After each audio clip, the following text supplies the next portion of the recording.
အားလုံးပဲမင်္ဂလာပါခင်ဗျာဒီကြောက်လေးကိုကျွန်တော်ထိုင်နေ39လမ်းနေမှာကျွန်တော်300ကိုလက်ကီး9သိန်းပြီးရလိုက်တယ်ဒီကြောက်လေးကကျွန်တော်တစ်ချက်ကြည့်ကြည့်အောင်ဗျမကြောက်လေးကကျွန်တော်တို့အနက်ကြီးပါတယ်အဆန်မြုပ်တွေပါတယ်ဗျကြောက်ရီကြောက်သားလေးကတော်တော်လေးဖြောင်းနေဗျကြောက်ကအနက်ကြီးကတော့2ချက်ပါတယ်ဗျအဲ့မှာကျွန်တော်တို့ရှင်းဆက်ပုံစံလေးနဲ့ပါတယ်ဗျရှင်းပါဗျအဲ့ဒါလေးနဲ့ပါတယ်အဲ့ဒါကျွန်တော်ဖြတ်ဖို့ဒါကြည့်လာဗျဒါကျွန်တော်တို့ဒီရှင်းမဲသက်လေးကတော့တပားခွာကြည့်ရဗျကြောက်ကကျွန်တော်တို့အမြုပ်ဆန်နဲ့ပါတယ်ဗျဒီကြောက်လေးကကြောက်လေးကဆန်လေးတော့နည်းနည်းလေးကြံနေဗျဟိုကျွန်တော်ခေါင်းဘက်ကနေမှအဆန်ကြီးကကြံနေတာဗျအဲ့တော့ကျွန်တော်ဘာလုပ်မှလဲဒီအနက်ကြီးနန်းဗျဒီအနက်ကြီးနန်းလိုက်တာကျွန်တော်ခွဲတာပါဗျဒီကြောက်လေးကခုရတာတော့မဟုတ်ဘူးဗျကျွန်တော်လွန်ခဲ့တဲ့3လလောက်ကပါဗျလွန်လာခဲ့တဲ့3လလောက်ကကျွန်တော်မတင်ပြလို့ဗျဒါတင်ပေးတာဗျဘိုးတူရရအောင်လို့ဗျအဲ့ဗျဆန်ကတော့ဝင်တော့ဝင်တယ်ဒါပေမဲ့အမြင်တော့မစိုးဘူးဗျကြောက်မစိုးဘူးဗျဒီခုအနာနန်းခွာလိုက်တဲ့အနေထားလေးမှာအဆန်တော့ဝင်တယ်ဒါပေမဲ့ကျွန်တော်အမြင်တော့အဆန်ကြီးပုံစံတော့မစိုးဘူးဗျဒါမှခိုးလေးချုပ်ပြတာကျွန်တော်ပြန်ကြည့်ကြည့်ရဗျအမှန်အနက်ကြီးတစ်ချက်တော့ကြံသေးရဗျအဲ့ဒါကျွန်တော်တစ်ဆလိုက်ရမှာဗျအနက်ကြီးတစ်ချက်တော့ကြံသေးရဗျကြောက်ကဒါကျွန်တော်တစ်ဆလိုက်ပါမှာဗျဒါလေးဒါကျွန်တော်နန်းလေးနည်းနည်းလေးထက်တော့နန်းလေးပုတ်တာဗျဒါကျွန်တော်အဲ့ထက်တဲ့နန်းကနေအဲ့အနက်ကြီးခွာပြတာအနက်ကြီးခွာလိုက်တဲ့အနေထားမှာဗျဒါတော့ကျွန်တော်ဘေးသားလေးနှုတ်တာပါဗျဘေးသားလေးနှုတ်ကြောက်ကကျွန်တော်ဒီဘေးသားလေးနှုတ်ပြီးတော့ကျွန်တော်အမြုပ်ဆန်လေးရှင်းတဲ့အနေထားမှာကြောက်စီကြောက်တာတော်တော်လေးလာတယ်ဗျအဲ့ဒါကြည့်လိုက်ကာလာလေးကနေမစိုးဘူးဗျကျွန်တော်ဘေးသားလေးပြောင်းနေအစီသားလေးနဲ့တက်လာတယ်ဗျပြတော့ကျွန်တော်အဆန်ပြောင်းဝင်နဲ့တက်တယ်ဗျကြောက်ကဘာလို့လဲအသားတန်းအစိုးရကြတယ်ကျွန်တော်ပေးကြတယ်အသားတန်းတော့ကောင်းပြီသားပဲကြောက်ကဒါကျွန်တော်အဲ့အသားလေးပေါ့ဗျအသားလေးလျှော့တာပေါ့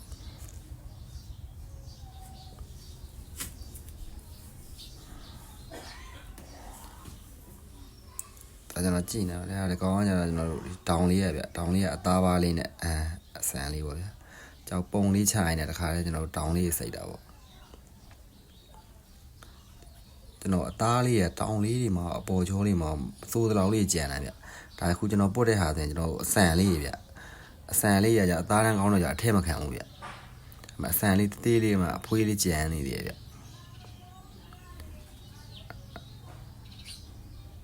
ကြောင်လေးကအရွယ်ကကျွန်တော်ထင်တာလေးထပ်ပို့ရတယ်ဗျကြောင်လေးက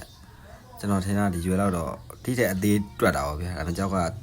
ကျွန်တော်ထင်တဲ့အရွယ်နဲ့ပို့ပြီးတော့ရတယ်ဗျဒါကျွန်တော်အသားပါလေးဗျအသားပါလေးဖြည်းဖြည်းလေးတော့တောင်လေးနဲ့စိတ်ရင်ပေါ့ဗျအသားလေးနဲ့ပြောင်းရင်းပေါ့ဒီတိုင်းလေးပေါ့အဲ့မှာကျွန်တော်ဖင်းမနားလေးမှာအဆန်ကျန်လေးဗျဖင်းမအဆောင်းလေးမှာအဆန်ဗျအဲ့လိုအဆန်လေးပါညာကြောက်ကကူကမျိုးကနေတယ်ဗျအဲ့ကျွန်တော်အဆန်လေးပြောင်းလိုက်ကြတာဗျကျွန်တော်တွက်တာနဲ့ဒီရွယ်ထက်နည်းနည်းလေးသေးအောင်တွက်တာကြောက်ကပြောနေဖြစ်တယ်ဗျအရွယ်လေးရလာဗျအဲ့ဒီကကျွန်တော်အဲ့အဖြူဆန်လေးကနေမှာဘားလျှော့ပြီးကတ်နေဟာလေးဆက်ခွာဖယ်တာပေါ့ဗျဒါကိုကျွန်တော်အဆန်လေးကကြမ်းနေတယ်ဗျအဆန်လေးကနည်းနည်းလေးကြမ်းနေတယ်ဗျအထိတ်လေးတူရကြောက်လေးကကျွန်တော်ပုံပါဖတ်ပုံစံယူဖို့ဗျဘာလို့လဲဒီကောင်လေးပါဖတ်ပုံစံဆင်မှာကြည့်ကောင်းမှာကြွားရပါရဲ့တာဒါကျွန်တော်ထိတ်လေးကနေမှာအသားလေးဗျအသားလေးနဲ့ကြံတဲ့တိုင်းလေးမြင်ရတယ်ဗျကြောက်ကဒါကျွန်တော်အကုန်လုံးဖြတ်ပြီးသွားပြီးရမယ်ဗျအကြီးတစားအသေးနဲ့စားထွက်တယ်ဗျကျွန်တော်အသေးလေးနဲ့စားကိုလွန်ခဲ့တဲ့3လလောက်ကဈေးကွက်နဲ့150နဲ့ရောင်းလိုက်တယ်ဗျဒီအကြီးသားလေးကျွန်တော်ပါဖတ်ဖြစ်တဲ့အနေထားလေးမှာရတယ်ကြောက်လေးက